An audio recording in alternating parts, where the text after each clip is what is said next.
It's my delight to introduce the first of our three speakers, and my colleague in the Annenberg School for Communication, John Jackson, Jr. John is an amazing scholar. He has produced or written 7 films, mixing fiction and nonfiction. He's best known for a feature-length film, Divided We Stand, about a rape accusation against a black political leader on a college campus. He has seamlessly mixed his scholarship in anthropology with his work in communication and media. And his talk today is called All Yah's Children, An Introduction to Black Hebrewism.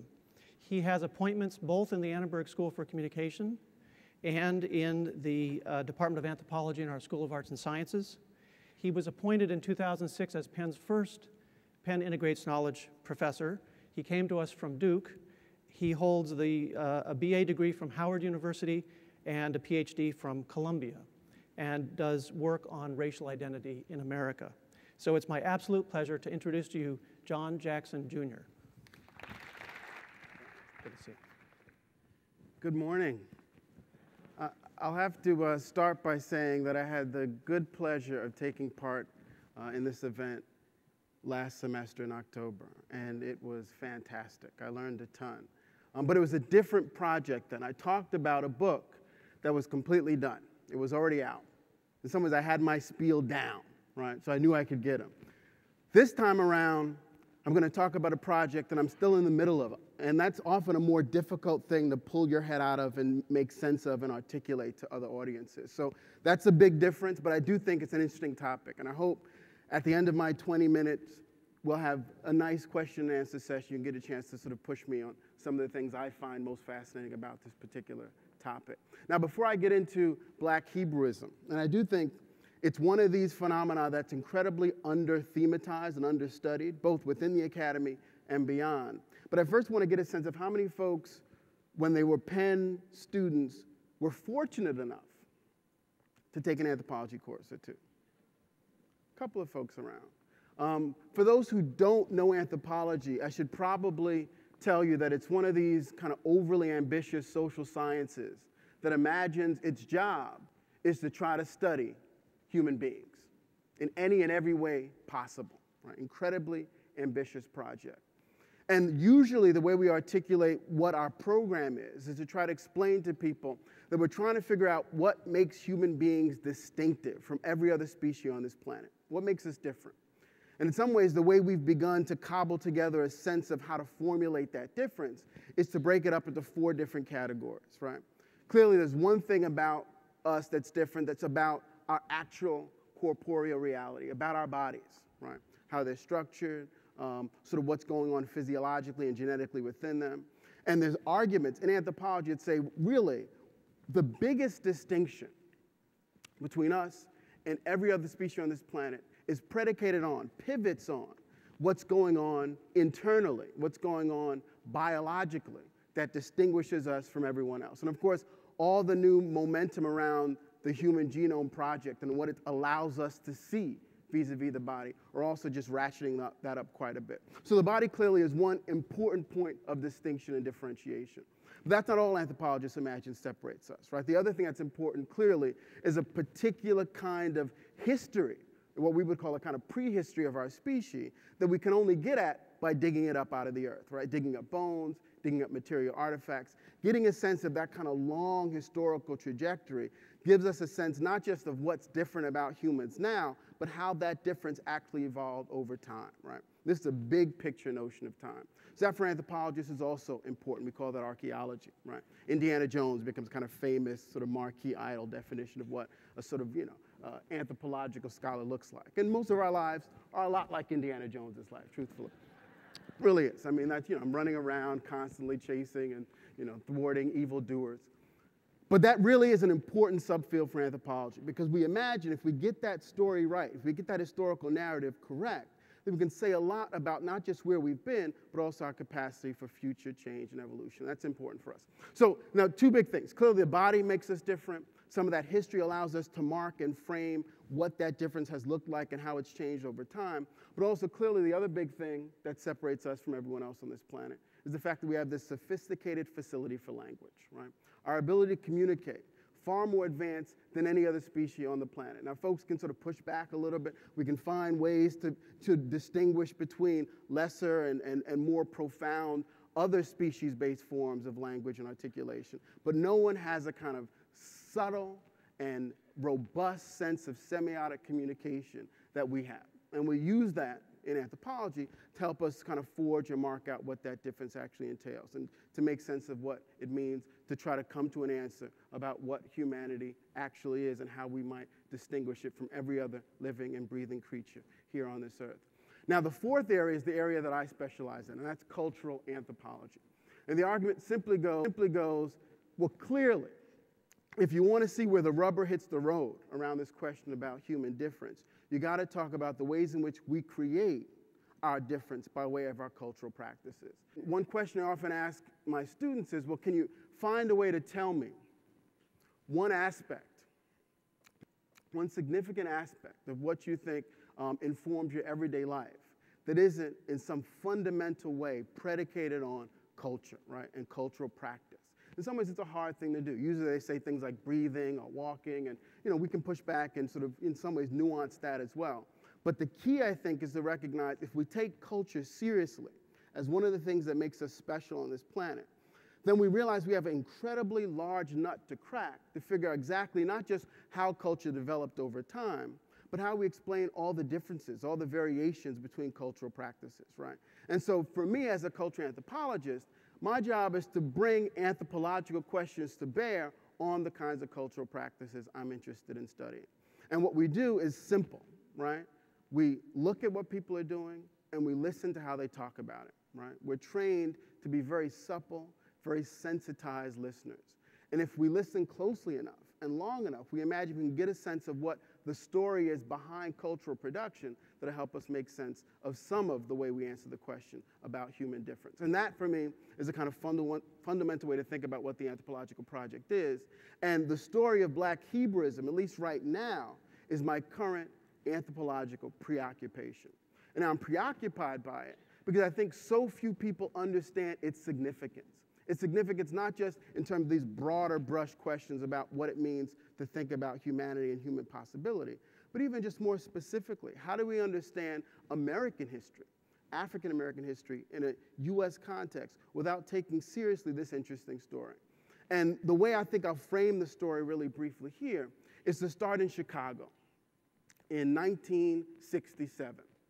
There was a 26-year-old African-American foundry worker from the south side of Chicago named Ben Carter, who claimed to get a vision from God.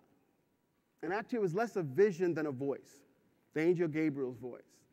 And Gabriel told him, he says, to gather up God's people and to take them out of the wilderness that was 1960s America. And so this charismatic figure got a soapbox in the south side of Chicago and preached a version of a Back to Africa movement for years and tried to convince people to sell everything they had, to ignore jeering and skeptical family members and friends, to buy Sears and Roebuck tents, and to move with him to West Africa, to the forest, the jungles of Liberia. He was able to convince 400 people from places like Detroit and Atlanta and Chicago and Cincinnati and New York to give up their lives in the States and to move to the land allotted to this emigrationist project by the Liberian government in 1967.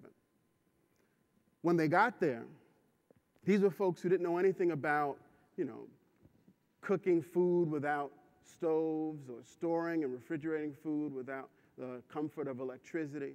They didn't know how to build homes from scratch. They didn't know how to live in a forest, right? They grew up in urban Chicago, right? They grew up in Detroit. And by 1968, 3/4 of the folks who left with Ben Carter in 1967 returned to the States, unwilling, unable to hazard the lives of really serious danger and peril that faced them in the Liberian forest. And so in 68, it looked like Ben Carter's emigrationist project was doomed to failure. But at that point, an interesting thing happened. As Ben Carter relates to the narrative, and he can talk about it today, he's still alive. with as much vivid detail as he did back then. He said he got a second message, and the second message was by way of Martin Luther King Jr. His final speech, a speech he'd given many times before, a speech many of us know here, where he talks about the fact that he had a dream about America getting to the promised land. He may not get there with us, but he knows we as a people will get to the promised land. And Ben Carter said that when he listened to that speech on the staticky transistor radios they had in the jungle in Liberia, he recognized that their end game was the wrong one, that they didn't belong in Liberia. Mostly because part of what he preached out there on the south side of Chicago was that African Americans were actually descendants, genealogically, of the ancient Hebrew patriarchs. And so their real home, he argued, wasn't West Africa at all. It was the modern state of Israel, what the community actually re-geographizes as Northeast Africa. So if you were to go to the community and you see a map of the kind of iconic African continent, you see a tiny sliver up here in the top right-hand corner. For them, Israel is Northeast Africa. Anything else is a kind of conspiratorial fiction, right? Now, one thing you recognize immediately is for most people, they hear a story like that, and it sounds completely preposterous, right? And anthropologists, first of all, are most interested in the stuff that at first glance might seem preposterous, right? Because part of what we recognize is the only reason why someone else's ideas, someone else's cultural practice sounds cockamamie to us is because it's different from ours, right? Ours might be just as convoluted, seemingly, to foreigners, right? Not just Martians dropping from another planet, but someone who just grew up across the Atlantic. But we can't see it ourselves, right? So the anthropological project is one that says, well, how do I get folks in the States to recognize that these just aren't crackpot folks who have an odd way of thinking about the world that's atypical? But actually, if we get their story right, it tells us about all the kind of weird and uncanny ways in which we all embrace our cultural, self-evidential kind of cultural practices. And that's the project. So can we find a way to use the story of Ben Carter, who was renamed Ben Ami, and this emigrationist exodus from the States in 1967, which wasn't, of course, problematic on any front, right? So clearly there were a lot of folks in the African American community in the 1960s who imagined, this is the time when you dig in your heels and you fight for racial equality in the States. And these folks are going to hightail it across the Atlantic to West Africa, right? I mean, in some ways it was the epitome of cowardliness for a lot of their interlocutors in Chicago.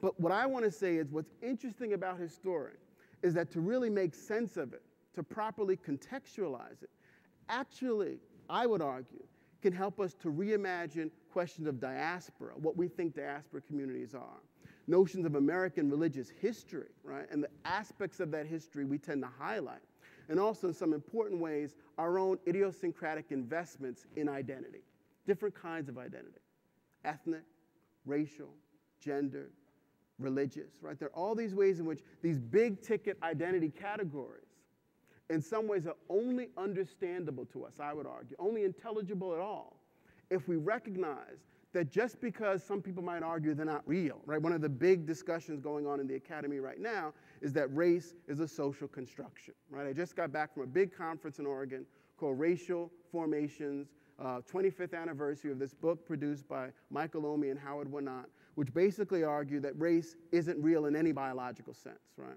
Now, folks have pushed back, and scientists are trying to find a way to reformulate a biological genetic commitment to race and racial difference. But in some ways, the orthodoxy in contemporary academic life is there is nothing real about race if you link it to biology, right? It's a fiction. It's a fantasy. It might do political work. It might do social work for you. It might do psychological work for you.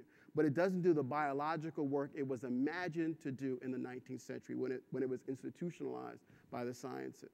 And so part of, I think, what's interesting about that particular discussion is if it stops there, if you end it there, if you close your books, you put your pens away and think, well, race isn't real, I can go on about my business, you lose sight of what I think is the most important anthropological inflection to that conversation. And that inflection simply says something like this: whether it's real or not, how do we understand a phenomenon that we might have created, that we might have constructed, but that's so powerful, so all-encompassing to us, that we can't even imagine existing without it. That is to say, it could still be fiction. It could still in some ways be not real. But to try to imagine we can jettison it for a lot of people would be jettisoning their very sense of who and what they think they are. That's a kind of profound dynamic, I think. And so part of what I want to try to figure out is what does the story of this peculiar commitment to African Americans' relations, historical connections to the ancient Hebrew patriarchs say about religious and racial identities more generally? And how does it get us to think differently about contemporary American political, social, and cultural debates about some of these particular themes? Now, the first thing you should know about the Black Hebrew tradition in the States is that it has a long history, right? So Ben-Ami didn't create this whole cloth by himself in the 1960s. There are African Americans who were claiming to be descendants of Hebrews, descendants of Jews, since the late 18th century, right? And even before that time. Now, this got institutionalized throughout the 19th century. We see communities of African American Hebrews, Hebrew Israelites, in places like Kansas and Philadelphia and New York City and Chicago as early as the 1820s and 1830s. Now, often these are quite syncretic communities, right? That is to say, these are people who often are coming out of various forms of sort of Christian religious communities and dragging some of those Christian practices, beliefs, and assumptions about the world into their particular articulation of what it meant to be Hebrew or Jewish, right? So there's a lot of these interesting synergistic kinds of connections made between Christianity and Islam for a lot of folks, and Hebrewism. And so by the time Ben-Ami comes on the scene in the 1960s, he's a relatively young Turk, right? There's been a community, a stable community of African-American Hebrews in Chicago for over 60 years at that point, right? Not only that, the community had already decided, the old guard, that it wasn't time to leave and go to West Africa, that their project was a United States-based project. So when Ben-Ami says, well, you know what, it's time for us to go, he doesn't just alienate the other African Americans who imagine they have some political activist work to do in Chicago and throughout the US. He alienates the bulk of the African American Hebrew community with this long-standing history in Chicago, right? So this is a young Turk, this is a young upstart, right, who goes off, strikes out on his own because he says he hears this voice.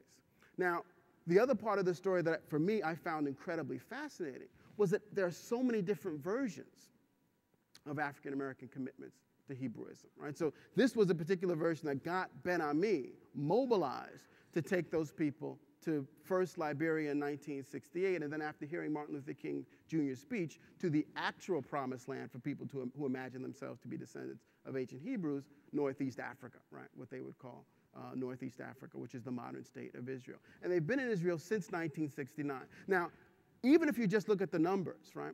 Relatively small community, but still quite impressive in the way they've been able to develop and even thrive in contemporary Israel. So when they got there in 69, I should say, the rhetoric they had, which has done a 180 at this point, was something to the effect of, you know, we are here under the auspices of the right of return. 1952, Israeli state basically said, you know, we didn't really mean black folks from the south side of Chicago, but, you know, do you have any proof of this? I mean, can, you know, well, you can't quite prove it. Well, fine. Well, we realize you want to stay if you'll symbolically convert, which is exactly what the Ethiopian Hebrews did, who were airlifted, right? If you'll symbolically convert, it'll be fine. You can stay, you can work, you can raise your families, you can do what you want to do.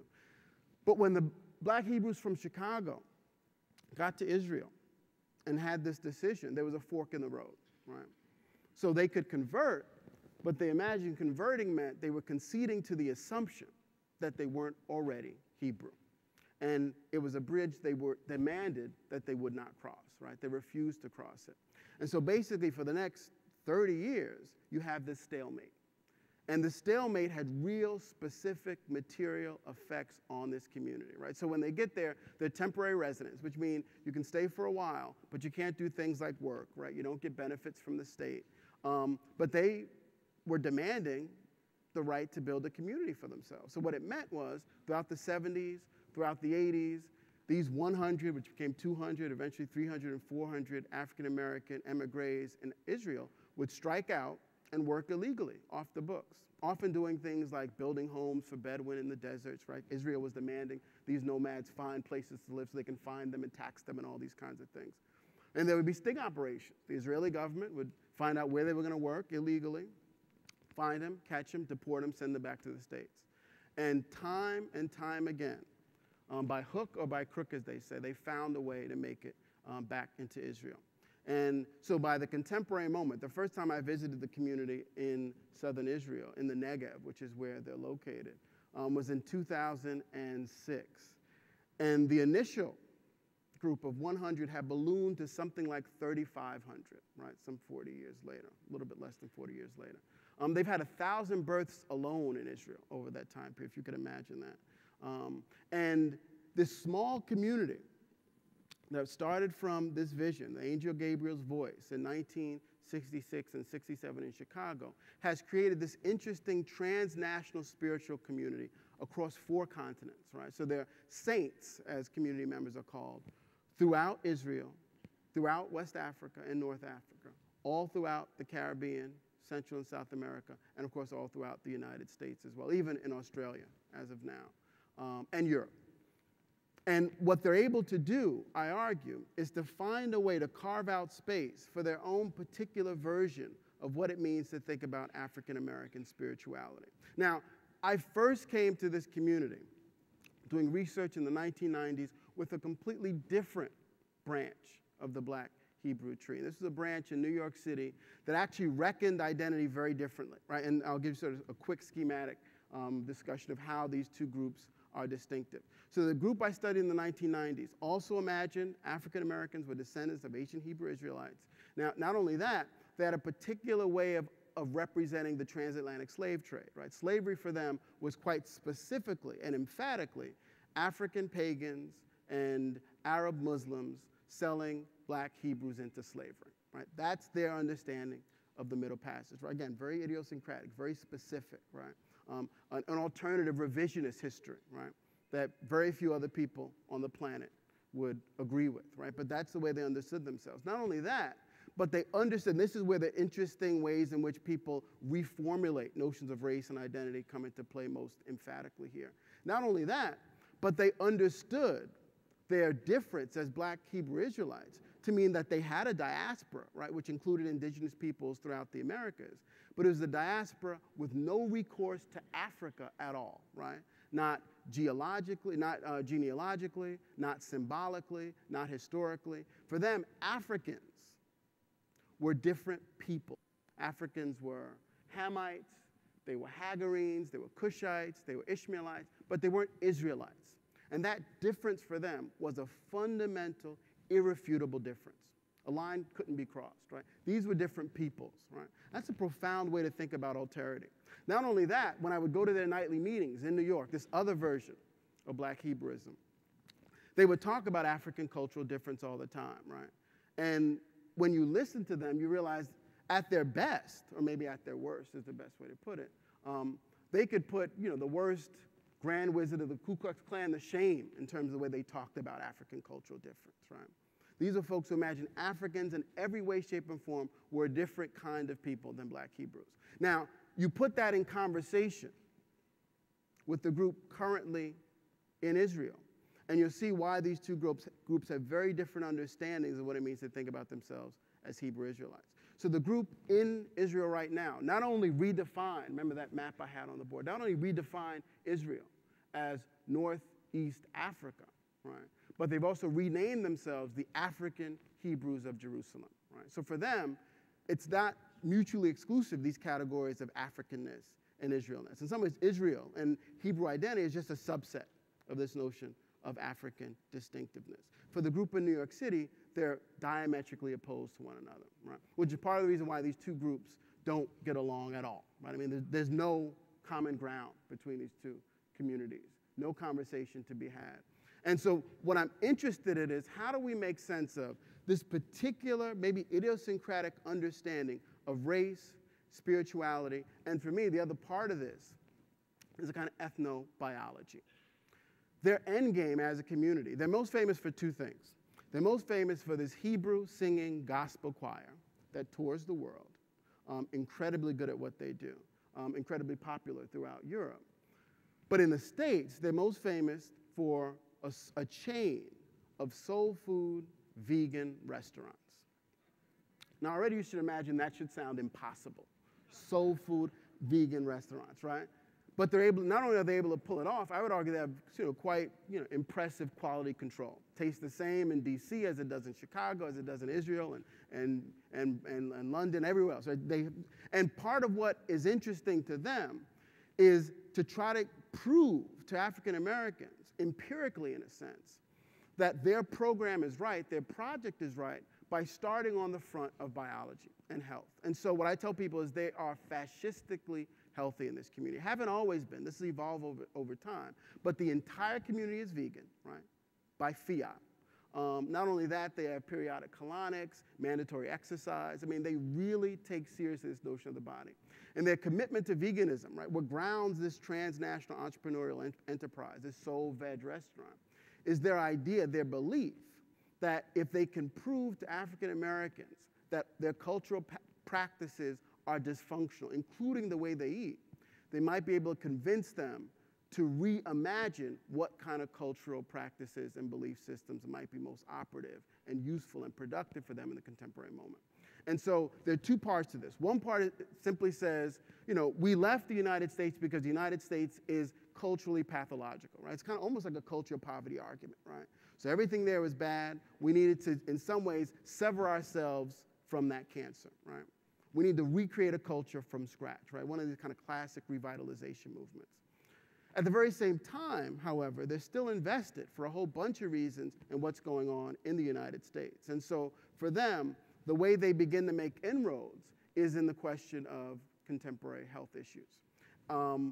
The soul food vegan restaurant, Soul Veg, and they're in 12 different cities at this point throughout the country. For them, it's about a project not just of making people healthier, and this is all people, right? They'd imagine this kind of ecumenical project, but quite specifically for them, and they're empiricists, this is quite a claim. They want to argue that if they can convince other people on this planet to eat the vegan lifestyle, right? And they don't call it a diet, right? Diet is what we do because we eat to die, they claim, right? So exactly, we eat stuff that's going to kill us. Vegans, they argue, don't eat diet, so they have a live it, right? Not a diet.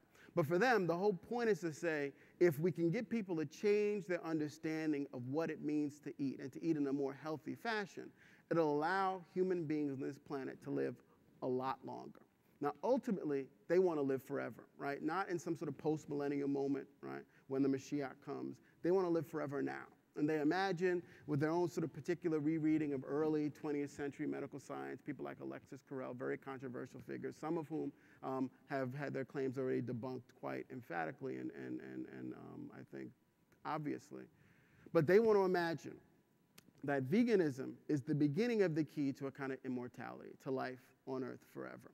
At the very least, they claim, at the very least, it means we can add decades onto our life. And so for the present moment, for them, if the old guard, the septuagenarians, the octogenarians, the people like Ben Ami, who's still alive and still in charge of the community, can live to 125, 135, 140, then at least they'll be able to show empirically to people that there's something about their project that's working. So that for them is a big deal. I can say there has been interest periodically in the community. So when they first got to Liberia, when they first got to southern Israel, sociologists, anthropologists all descended, interesting group. I guess when the novelty wore off, people began to leave them alone. They said, well, let them do their thing. We're not going to worry about them again. There's renewed interest in the contemporary moment, in some ways coming back out of this discussion of genomics and the connection between, say, disease and race and that potential link. So in the early 21st century, medical doctors from Vanderbilt Medical School, from Meharry, descended on the community again and tested all of their senior citizens for the diseases that disproportionately plague African Americans in the States, hypertension, high blood pressure, all that kind of stuff. And of course, found none of it. And so for the community, that's an incredibly important victory. And they would imagine that if they can continue to prove to people that what their project is about actually has empirical, verifiable kinds of obvious, successful outcomes for their community members, they can convince them, whether or not they believe, the stuff about them being descendants of ancient Hebrew Israelites, at least begin to follow a program of making their bodies healthier and potentially living much, much longer on this planet. So my project is trying to figure out, how do they operationalize this?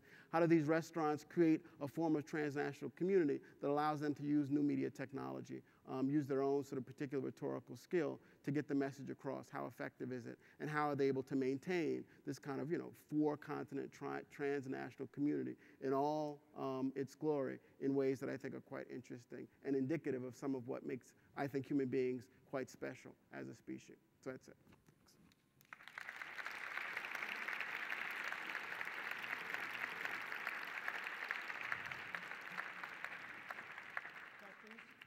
Questions for John?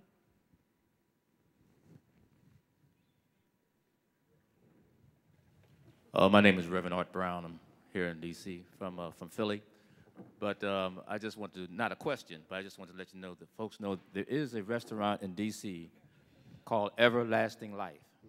It's up on Georgia Avenue, right up the street from Howard University. But I understand, it's run by Brother Hebrews. I understand that they closed down. They're closing down. So it's out in Maryland somewhere, and like everybody uses it. White folks, Chinese, Asians, everybody uses it. It's called Everlasting Life. So if you want to get some good vegan food, and we have a doctor here that I'd like to see just how this disease thing really works out. Because, see, I plan to get my 425 years, okay? So, like the Bible says we're supposed to have. Anyway, so there you go. It's not a question. I just wanted to give you information. It's happening here in D.C. area. That's good. My name is Robert Beecroft, College 62, Graduate School 65. My wife and I served in the Foreign Service for many years, and we were in both Egypt and Jordan, so on each side of Israel. One of the things that happened in the 80s, I believe it was the 80s in Israel, was that the Ethiopian Jewish community, the Falashas, were in effect airlifted out of Ethiopia by Israel and brought to Israel. How do the Falashas, who have claimed to be historical Jews, African Jews, relate to this community? That's a good question. That's a great question. So I'll answer it in two different ways. One is to say that they're clearly both cognizant of one another. For the African Americans from Chicago, the Ethiopian Hebrews stand as a nice bit of evidence for their claim about Africa's link to ancient Israel. So for them, there are a whole bunch of interesting examples of Hebraic practices throughout the African continent. And so the Ethiopian Hebrews are a wonderful instantiation of their argument, right? That Hebrew practices, Hebrew culture has permeated Africa, and this becomes one instantiation of it. At the very same time, though, there aren't really any on-the-ground relationships between Ethiopian Hebrews and this group. This group has their most substantive contact with members of usually sort of African Muslim communities, even Palestinian activists in and around the U.S., but not as much with the Ethiopian Jews. And they'll say it's because of a whole bunch of reasons. I think at the end of the day, they forge relationships with a lot of these Muslim communities as a function of doing work for them, building homes and the like. And they didn't have the same opportunity with respect to the Ethiopian Hebrews. But they're definitely cognizant of them and deploy them rhetorically, right? So this is another bit of evidence, right, for the fact that there's a link between Africa and Israel. So they're very interested in Ethiopian Jewry, in the history of it, but they don't have any real on-the-ground contact with them at all, actually.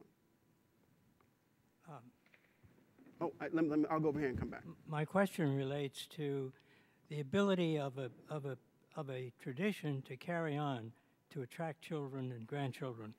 Now, the Jews historically have had rituals with respect to food, but obviously it's much more than food, which has allowed them to survive.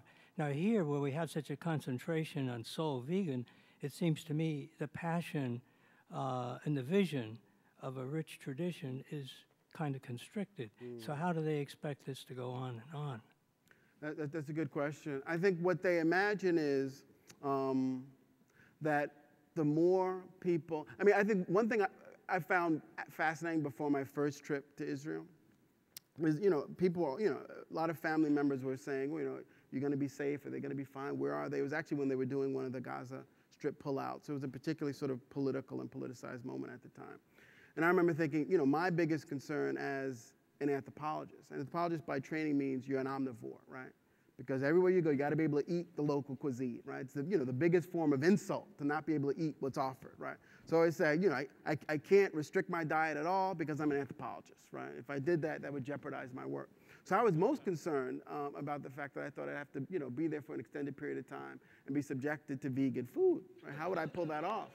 But I have to tell you, like, one thing that's very interesting about them is their commitment to it is quite holistic. And their project is a project that tries to say you don't have to give up taste, you don't have to give up your commitment to sort of good flavors and seasoning as a function of moving to veganism. And so they've been very systematic about trying to find a way to create substitutes for the kind of standard soul food offerings that won't allow people to feel like they're missing out on something good. And I have to tell you, when I got there, I was most shocked, more than anything else, right? More than anything else this is an overstatement, but I will say it, more than almost anything else, was the extent to which, they really did pull off some wonderful sort of, alternative vegan options for some of the soul food standards that I was used to. And so I would say that's one part of it. The other thing to remember also is, this is something that's constantly changing.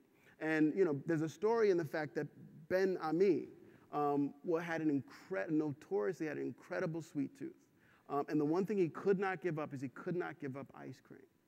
And so he demanded, and again, they had their own factories. I mean, they developed this stuff themselves. And so their version of sort of tofu based products, their version of soy ice cream is one of the most popular in Israel, sold wholesale and retail throughout the state. And they had to go back to the drawing board several times because they couldn't come up with a version of vegan ice cream that would pass muster with him. They couldn't do it because he didn't want to feel like he was giving anything up. So I say that all to say, part of what they're very good at is finding a way to think about their commitment to veganism as being part of a much larger project. And they want to get to the position where they can prove to people beyond a reasonable doubt that if someone were to approach veganism in the way they do, and they have cookbooks they sell all the time, you can find them online, there's a way in which they can incorporate this lifestyle into every other aspect of their everyday lives and not feel like they're losing out on anything. And so for them, I do think it's a way of trying to get to this non-constraining way of thinking about subjectivity and cultural production. But it's by way of what at first glance, and especially to me, seemed like it would be a sort of quite constricting kind of formulation of things. But they're very good at making it expansive enough to open up the possibility that people can find newfangled ways of creating tastes, commitments, dishes that allow them to do more than simply maybe what a stereotypical omnivore's notion of veganism might look like. Dr. Jackson, I just have to say that your lecture is to cultural anthropology what John Coltrane is to the tenor saxophone. Thank you. That's a WXPN kind of metaphor. I'm interested in knowing, given the genesis of this community in Chicago and parallels that I was hearing or constructing in my own mind, perhaps, with the advent of the Nation of Islam under the Honorable Elijah Muhammad, also in Chicago, what political, social relationships or tensions can you talk about between this African Hebrew Israelite community and the followers of Mr. Muhammad in Chicago? That's a great question. I think in the contemporary moment, since the 60s really, Chicago's been the hub for Black Hebrewism. And of course, Chicago's also the hub for the Nation of Islam, Chicago and Detroit. Before that, in the early 20th century, as far as the Hebrew community was concerned, Harlem was the hub, right? Harlem was the place where a lot of the most interesting work in African American and Hebrew Israelite identity was taking place. And there were connections at that point with groups like Marcus Garvey and the UNIA and all those other kind of things. People coming literally out of UNIA and going into the Hebrew Israelite community and back and forth and all that kind of thing. I can tell you the story of the relationship between the Nation of Islam and this community of emigres in Israel, as I find for me, one of the most fascinating aspects of the entire narrative, for two reasons. One is you don't find a lot of sort of public coverage. You don't find a lot of news coverage, at least in the States, about what's going on with these folks. I think the last time there was a big story on the community in Israel was in 2002, when Whitney Houston and Bobby Brown went out to visit the community, right? And they literally went out to visit this community, right? And then there were the news stories and People magazine and all that kind of thing. But before that, there isn't much coverage. And when you go back sort of over the last 40 years, the only institution to consistently cover the exploits of this community in Israel the Nation of Islam's publications, Muhammad Speaks and all. And that's interesting. And part of what that also involved was Minister Farrakhan taking a vested interest in promoting their practices. And so I guess the short answer is one that says there were several forks in the road for this community. One of them was around their relationship actually to the Nation of Islam. So, they were going back and forth with the Israeli state. Do we get citizenship? Do we get permanent residency? How do we negotiate our difference, our marginalization in Israel? And as all this was taking place, one of their biggest advocates in the United States was Minister Farrakhan. And Israeli state said, okay, you can't have it both ways, right? You can't both want to be here, right, and be a part of contemporary Israel, and also be, having these conversations, be complicit with the project that the Minister Farrakhan is offering up in Chicago. And so you have to choose. And in fact, the community did choose, right? In some ways, they quite explicitly broke off their ties with the Nation of Islam, one of the most important African-American institutions for them in the States, because they wanted to show their commitment to contemporary Israel. So he has, the Nation of Islam is probably, out of every institution you might name, other than maybe the U.S. Congress, which has also been quite supportive to this group, another part of the story. The Nation of Islam has been the most interesting group. And they really had to decide, do they continue to allow Minister Farrakhan to be explicitly and officially connected to them in some way, or do they break ties? And they decided to break ties. And in some ways, that was kind of the last nail in the coffin for their temporary residency status. And after that, soon after that, they became permanent residents. They were allowed to work legally on the books, and they didn't have to fear being deported. So that is an important question. Thanks for asking it. Thanks, you all. And they decided to break ties. And in some ways, that was kind of the last nail in the coffin for their temporary residency status. And after that, soon after that, they became permanent residents. They were allowed to work legally on the books, and they didn't have to fear being deported. So that is an important question. Thanks for asking it. Thanks, you all.